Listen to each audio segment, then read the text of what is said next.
तो आइए स्टार्ट करते हैं हम न्यू चैप्टर जिसका नाम है स्टैंडर्ड कॉस्टिंग। सबसे इम्पॉर्टेंट टॉपिक आपके सिलेबस का है। तो हम समझते हैं स्टैंडर्ड कॉस्टिंग के बारे में। स्टैंडर्ड कॉस्टिंग क्या होती है, इसका यूज़ कैसा होता है। तो आइए, स्टैंडर्ड कॉस्टिंग हेडिंग रहेगी जिसका नाम है वेरिएंस एनालिसिस। क्या नाम है? वेरिएंस एनालिसिस सबसे इम्पॉर्टेंट टॉपिक है। तो हेडिंग है स्टैंडर्ड कॉस्टिंग, स्टैंडर्ड कॉस्टिंग। और इसी का दूसरा नाम है variance analysis, variance analysis. Standard costing और वेरिएंस एनालिसिस। तो ये होता क्या है, चलिए समझते हैं। मीनिंग, सबसे पहले मीनिंग। मीनिंग तो दो चीज़ें होती हैं हमारी लाइफ में, एक होती है स्टैंडर्ड और एक होती है एक्चुअल। स्टैंडर्ड का मतलब ये हो गया, मान के चलो आपने जो चीज़ें सोची थी, जस्ट लाइक बजटेड, जो चीज़ आपने सोच के चला था वो स्टैंडर्ड है, और जो चीज़ एक्चुअल में वो हुआ वो एक्चुअल है। तो हमेशा जैसा आप सोचते हैं वैसा नहीं होता। तो जैसा आपने सोचा और एक्चुअल में जो उसका रिजल्ट आया, दोनों चीज़ों में क्या होता है, डिफरेंस होता है। तो दोनों की डिफरेंस को हम बोलते हैं वेरिएंस, और इसके कॉजेस को फाइंड आउट करना इज कॉल्ड वेरिएंस एनालिसिस। तो मेनली हमको यही चीज़ें समझनी है, ये डिफरेंस क्यों अराइज हो सकते हैं। तो लिखिएगा मीनिंग, मीनिंग डिफरेंस बिटवीन, लिखिएगा difference between, difference between, B W का मतलब है between standard and actual,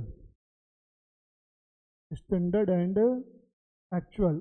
difference between standard and actual is called variance, actual is called variance, variance। ठीक है, स्टैंडर्ड और एक्चुअल के जो डिफरेंस होता है उसको हम क्या बोलते हैं, वेरिएंस बोलते हैं। ठीक है, and analysing the, and analysing the causes of difference, analyzing the causes of difference, causes of difference is called,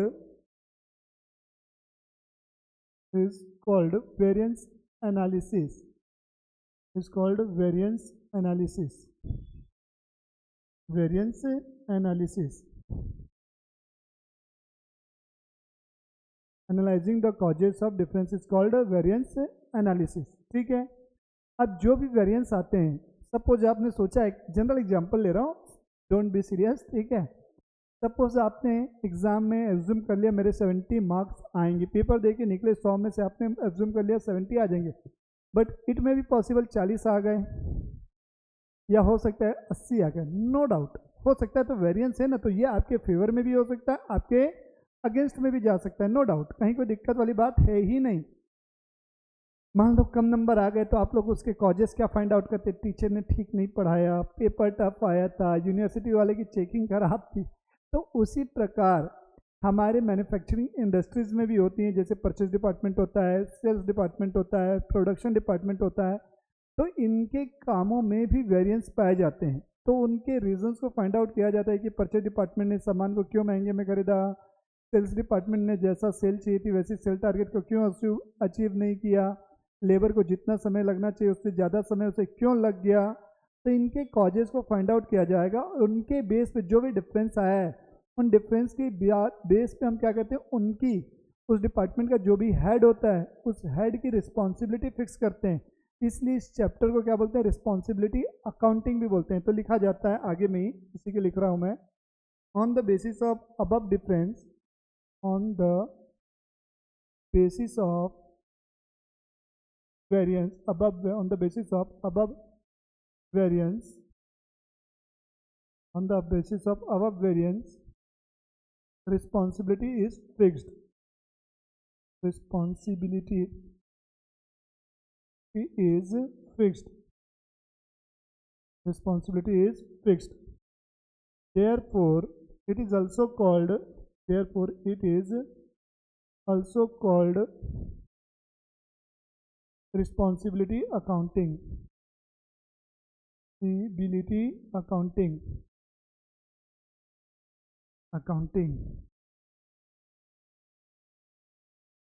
ये तो हमारा basic concept.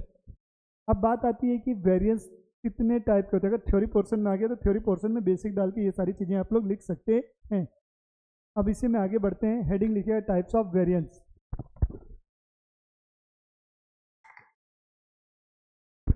Types of variance तो लिख रहा हूं मैं, types of variance. Types of variance.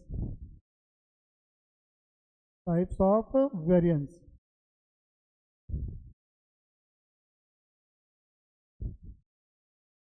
Types of variance तो इसमें लिखिएगा सबसे पहले मटेरियल वेरिएंस। पहला हो गया मटेरियल वेरिएंस। Material variance. दूसरा आपका हो गया लेबर वेरिएंस। Labour variance. तीसरा हो गया ओवरहेड वेरिएंस। Overhead variance. और चौथा हो गया सेल्स वेरिएंस। Sales variance. ये 4 वेरिएंस हमारे होते हैं। अब ओवरहेड में भी 2 होते हैं, एक variable overhead, variable overhead, variable overhead, और एक होता है फिक्स्ड ओवरहेड। फिक्स्ड ओवरहेड इसमें भी 2 होता है, एक सेल्स मार्जिन और एक सेल्स प्राइस। तो बट अपन को क्या ये दोनों को नहीं पढ़ना है। जो भी आज तक हमारे एग्जाम में क्वेश्चन पूछे गए इन 2 वेरिएंस के बेस पे पूछे गए, तो इसीलिए हम इन दोनों पर ही मेनली फोकस करेंगे। तो आते हैं, सबसे पहले हेडिंग लिखिएगा मटेरियल वेरिएंस। हेडिंग लिखिएगा मटेरियल वेरिएंस। Material variance.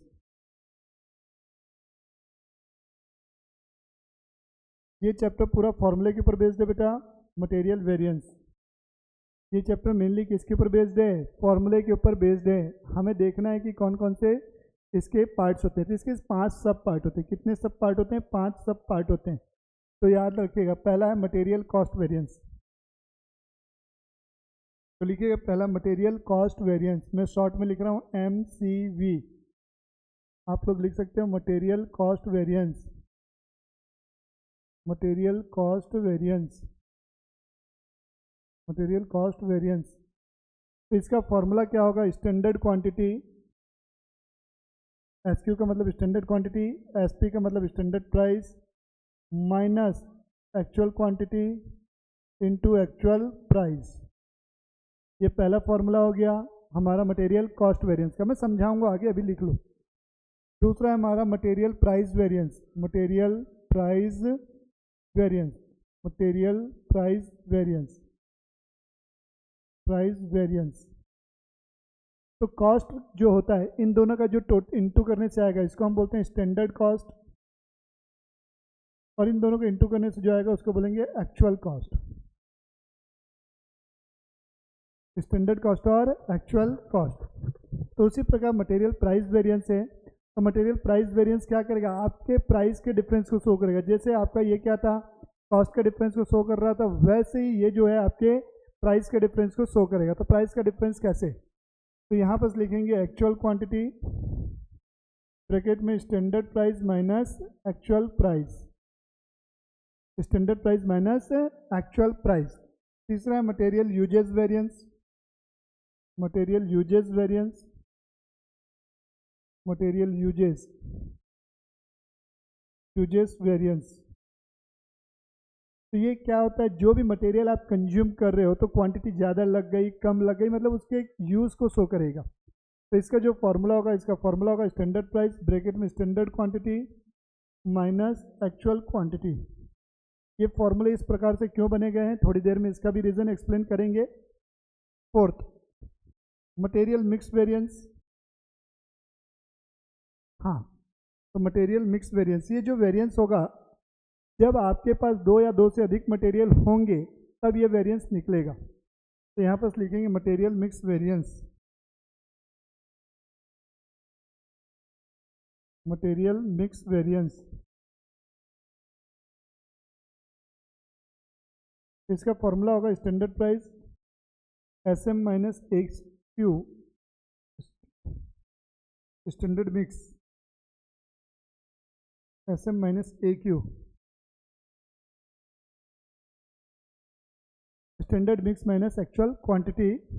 और पांचवा जो होगा आपका material yield variance, material yield YIELD material yield, इसका फॉर्मूला होगा स्टैंडर्ड प्राइस ब्रैकेट में SQ माइनस SM। SM का मतलब होता है स्टैंडर्ड मिक्स।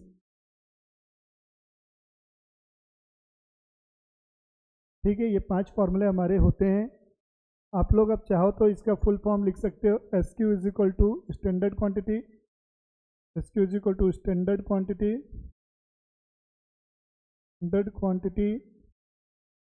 SP मतलब स्टैंडर्ड प्राइस,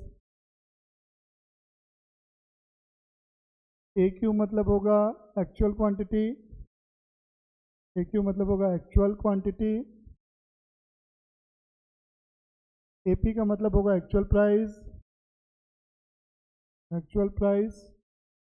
SM का मतलब होगा स्टैंडर्ड मिक्स, ये 5 फॉर्मूले हमारे हैं और ये 5 उनके सब नाम हो गए, फुल फॉर्म हो गए। अब बात आती है कि स्टैंडर्ड क्वांटिटी क्या होती है, स्टैंडर्ड प्राइस कैसे होगा, सारी चीज़ें हमको निकालनी होंगी। Standard quantity, note number 1, standard quantity. Standard quantity का मतलब क्या होता है, एक यूनिट, जैसे सपोज मान लो मैं ये एक पेन मैन्युफैक्चर कर रहा हूँ, इस पेन की एक यूनिट को बनाने के लिए मुझे 1 किलो मटेरियल चाहिए। कितना चाहिए? 1 किलो रॉ मटेरियल चाहिए। अब सपोज मैंने टारगेट रखा है कि मैं 100 यूनिट बनाऊंगा, ठीक है, या मेरी 100 यूनिट बनी, तो 100 यूनिट के लिए कितना रॉ मटेरियल लगेगा? एक के लिए सर 1 kg लगता है, तो 100 के लिए 100 kg लगेगा, ऑब्वियस सी बात है। तो 100 × 1 कर दो आप, तो वही चीज़ें। तो कहने का मतलब है जब आपको क्वेश्चन में एक्चुअल आउटपुट दिया रहेगा तभी आपको SQ कैलकुलेट करना है, अदरवाइज कॉपी और पेस्ट, मतलब क्वेश्चन में जो स्टैंडर्ड क्वांटिटी दी रहेगी उसे एज इट इज कॉपी कर देंगे। तो वही लिख रहा हूँ, calculate only when actual output is given, when actual output is given in question, actual output is given in question,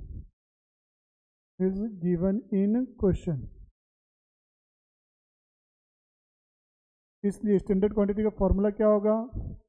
actual output into standard quantity per unit, ये हमारा formula हो गया। जब क्वेश्चन में एक्चुअल आउटपुट दिया रहेगा तभी आपको कैलकुलेट करना है, अदरवाइज कॉपी और पेस्ट करना है और कुछ भी काम नहीं करना है।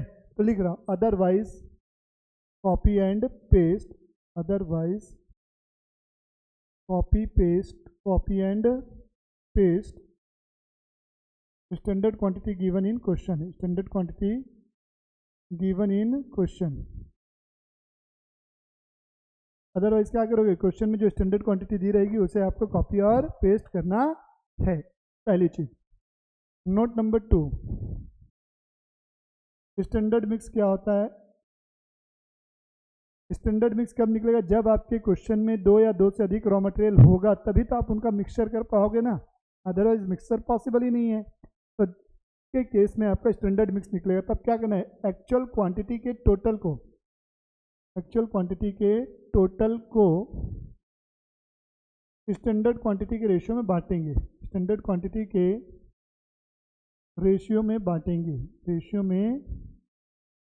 बांटेंगे, तब आपकी स्टैंडर्ड मिक्स आएगी। ये 2 चीज़ें हो गई। अब तीसरी चीज़ मैं अपनी तरफ से लिख रहा हूँ, तीसरी चीज़, आंसर पॉजिटिव आया, आंसर पॉजिटिव, तो उसे फेवरेबल बोलेंगे,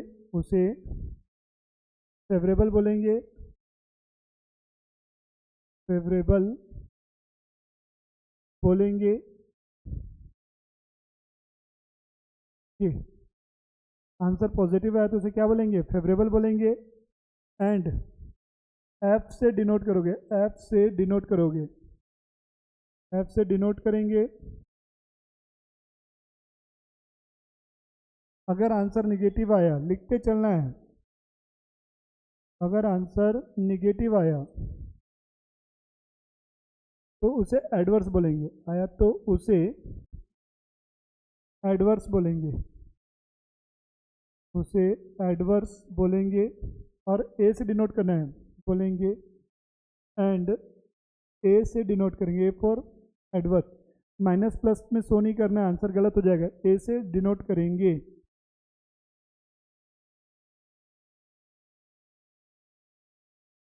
ए से डिनोट करेंगे। ये चौथी चीज लिखेंगे, रिकंसिलेशन स्टेटमेंट। चौथी चीज लिखो बेटा, रिकंसिलेशन स्टेटमेंट। तो लिखिएगा reconciliation statement, reconciliation statement, reconciliation statement. तो रिकंसिलेशन स्टेटमेंट क्या होता है, जो भी आपने कैलकुलेशन की हुई है वेरिएंस की, उनके बारे में हम बताते हैं। कहने का मतलब क्या, अगर मटेरियल कॉस्ट वेरिएंस है तो इसका जो टोटल आएगा मटेरियल प्राइस वेरिएंस और मटेरियल यूजेस वेरिएंस के बराबर होगा। और मटेरियल यूजेस वेरिएंस का जो टोटल होगा वो मटेरियल मिक्स वेरिएंस और मटेरियल यील्ड वेरिएंस के टोटल के बराबर होगा, इन दोनों के टोटल के बराबर होगा, तब जाके ये रिकंसाइल होगा। तो आपके ये सारी चीज़ें क्लियर हो गई। अब इसमें कितने टाइप के क्वेश्चन है, तो मैं टाइप्स ऑफ क्वेश्चन भी बता देता हूँ। Types of question, types of question. तो पहला है basic question, no actual output. Basic question, no actual output in question, no actual output, question में एक्चुअल आउटपुट नहीं दिया है। दूसरा है actual output is given, actual output is given, is given. तीसरा चीज, question based on normal losses, question based on normal losses, normal losses. इतनी variety के आपके क्वेश्चन इस वेरिएंस में हैं। तो आज के लिए इस वीडियो में हम इतना ही रखते हैं। नेक्स्ट वीडियो में मिलेंगे हम प्रैक्टिकल क्वेश्चन के साथ, और मन हुआ तो मैं थोड़ा सा कॉन्सेप्ट और बताऊंगा। अदरवाइज इतना पर्याप्त है आपके एग्जाम पॉइंट ऑफ व्यू से, कहीं भी कोई चीज़ लैक नहीं करेगी। तो मिलते हैं नेक्स्ट वीडियो में।